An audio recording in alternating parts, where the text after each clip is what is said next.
ఒక వేసవికాలం సాయంత్రం రమేష్ అనామిక ఇంటికి వెళ్తుంటే తెలిసిన మల్లయ్య తాటి ముంజల గెలని పట్టుకుని వెళ్తూ కనిపించాడు. వెంటనే అనామిక గట్టిగా పెద్దయ్యా, ఓ పెద్దయ్యా, ఆగాగు. అని పిలిచింది అనామిక. మల్లయ్య అనామికని చూసి ఆగాడు. అనామిక, రమేష్ మల్లయ్య దగ్గరికి వచ్చారు. ఏంటి తల్లి? పెద్దయ్యా, నాకు 5-6 ముంజలు ఇవ్వవా?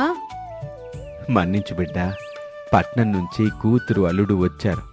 అక్కడ వాళ్ళకి దొరకవుగా, తీసుకురమ్మని చెప్పారు. నీకివ్వలేం తల్లి.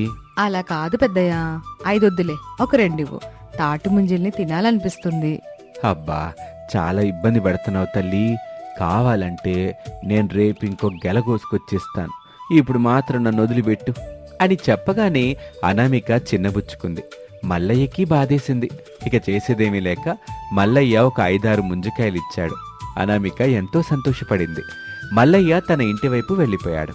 రమేష్, అనామిక తమ ఇంటికి వెళ్తూ ఉంటారు. అనామిక, నువ్వు చేసింది నాకు నచ్చలేదు. అయితే మీరు ఈ తాటి ముంజల జ్యూస్ తాగకండి. తాటి ముంజలతో జ్యూస్ చేస్తారు ఎవరైనా?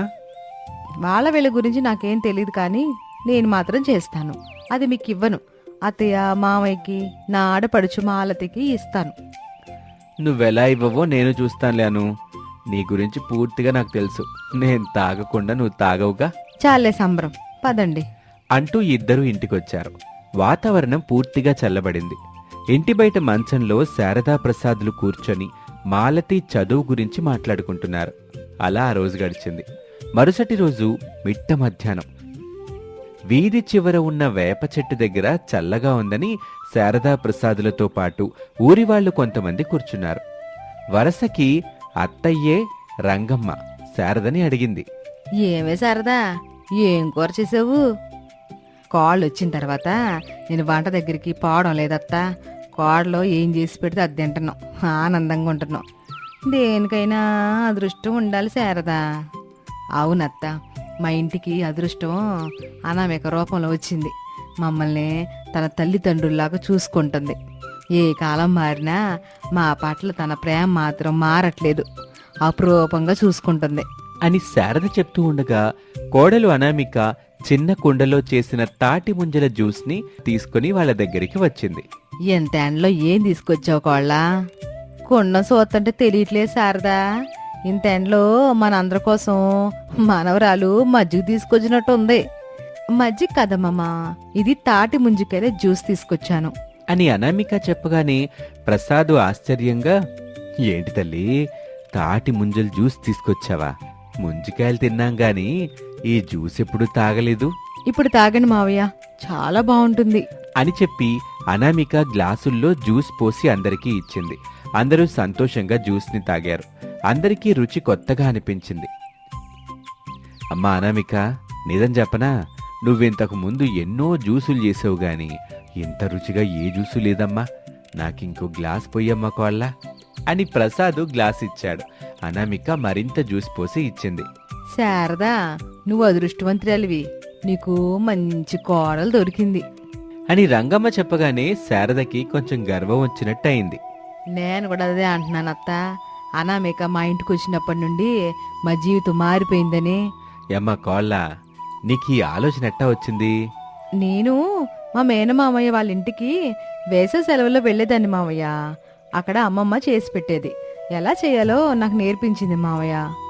అయినా కోళ్ళ, నీకు తాటి ముంజలు ఎక్కడ ఉండొచ్చాయే? నిన్న నేను ఆయన డ్యామ్ దగ్గర నుంచి ఇంటికి వస్తుంటే దారిలో తాటి ముంజల గెలతో వెళ్తున్న మల్లయ్య పెద్దయ్య కనిపించాడు అత్తయ్య. కొన్ని తాటి ముంజలు ఇవ్వమని అడిగాను, పెద్దయ్య ఇచ్చాడు. వాటిని ఇప్పుడు జ్యూస్ చేసి తీసుకొచ్చాను. ఓ మనవరాలా, మన ఊరి మీదుగా పోయే పెద్ద రోడ్డు దగ్గర చిన్న పాకేసుకుని ఈ తాటి ముంజికాయల జ్యూస్ అమ్మితే నీకు బోల్ డబ్బులు వస్తాయి. నీ ఆడపడిచి మాల తిని చదువు కోసం ఎట్టాగో ఈ ఎండాకాలం తర్వాత పట్నం పంపించాలని చూస్తున్నారు కదా, ఆ డబ్బులు మీకు సహాయపడవచ్చు. ఏమంటావు? అని చెప్పగానే అనామిక చాలా సంతోషపడింది. అయ్యో అమ్మమ్మ, ఎంత మంచి సలహా ఇచ్చావో. ఇంకొక గ్లాస్ జ్యూస్ తాగు అని చెప్పి మరొక గ్లాస్ జ్యూస్ పోసింది. రంగమ్మ మురిసిపోయింది. అలా అనామిక వాళ్ళతో మాట్లాడుకుంటూ అక్కడే కూర్చుంటుంది. అలా ఆ రోజు గడిచింది. మరుసటి రోజున మాలతి చదువు గురించి ఇంట్లో చర్చ జరుగుతూ ఉంటుంది. నా మాట విని చెల్లి, ఎలాగూ ఇంటర్ చదివావు, డిగ్రీ చేయి, అంతే తప్ప ఇంజనీరింగు డాక్టర్ చదువు మనకెందుకు చెప్పు, అంత డబ్బు మన దగ్గర లేదు. అది విన్న మాలతి మనసు బరువెక్కుతుంది. మాలతికి బాగా చదువుకొని తన కాళ్లపై తను నిలబడాలనే కోరిక ఉంటుంది. కానీ రమేష్ మాటలు విని ఏం మాట్లాడాలో అర్థం కాక నిశ్శబ్దంగా నిలబడింది. చూడు చెల్లి, మనం మిడిల్ క్లాస్ వాళ్ళం. చిన్న చిన్న సంతోషాలే మన సొంతం. పెద్ద పెద్ద ఆశల దగ్గరికి మనం వెళ్ళలేం. ఇంటి పని వంట పని నేర్చుకో. అది కాదు బాబు, చెల్లెలకి చదువు అంటే ప్రాణం అని నీకు తెలుసు కదా. డబ్బుల సమస్య ఉన్నా ఏదైనా మార్గం కనుక్కోవచ్చు. మాలతి భవిష్యత్తు గురించి కూడా ఆలోచించుకోవాలి కదా. ఏంటండి కొడుకు అట్ట మాట్లాడుతుంటే మీరేమి చెప్పకుండా అట్ట మౌనం గుండిపోయారు? నేను మాట్లాడకపోవడమే మంచిదిలే శారదా. కూతురిది భవిష్యత్తు, కొడుకుది ఆర్థిక సమస్య. రెండిటినీ సమానంగా చూడ్డం నా వల్ల కాదు అని చెప్పగానే మాలతి బాధగా తన గదిలోకి వెళ్ళింది. బెడ్ మీద కూర్చుని ఏడుస్తూ ఉండగా వదిన అనామిక అక్కడికొచ్చింది. పక్కనే కూర్చుంది. బాధపడకు మాలతి, అంతా మంచి జరుగుతుంది. వదినా, నాకు చదువు కావాలి. కానీ అన్నయ్య మాటలు వింటుంటే నా కలల పడవ మునిగిపోయేటట్టు అనిపిస్తుంది. మన పరిస్థితి నాకు తెలుసు, అయినా నా మనసు ఒప్పుకోవట్లేదు. కలలున్న వాళ్ళు ఎప్పుడు ఆగిపోరు మాలతి. పరిస్థితులు కష్టంగా ఉన్నప్పుడు మనం మరింత బలంగా ఉండాలి. నువ్వు నిజంగా చదవాలని అనుకుంటే మార్గం తప్పకుండా దొరుకుతుంది.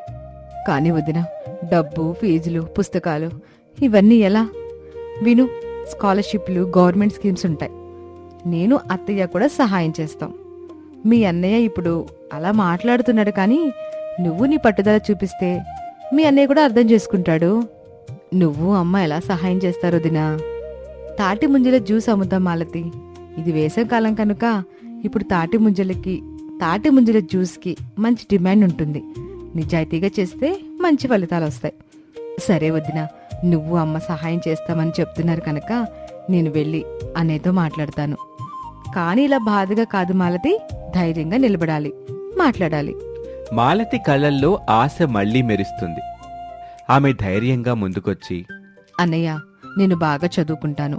స్కాలర్షిప్ల కోసం ప్రయత్నం చేస్తాను. వదిన, అమ్మ కలిసి తాటి ముంజల జ్యూస్ అమ్ముతారట. సో మీకు భారం చాలా తగ్గుతుంది అని మాలతి ధైర్యంగా చెప్పింది. అనామిక అప్పుడే వాళ్ళ దగ్గరికి వచ్చింది. రమేష్ చూశాడు.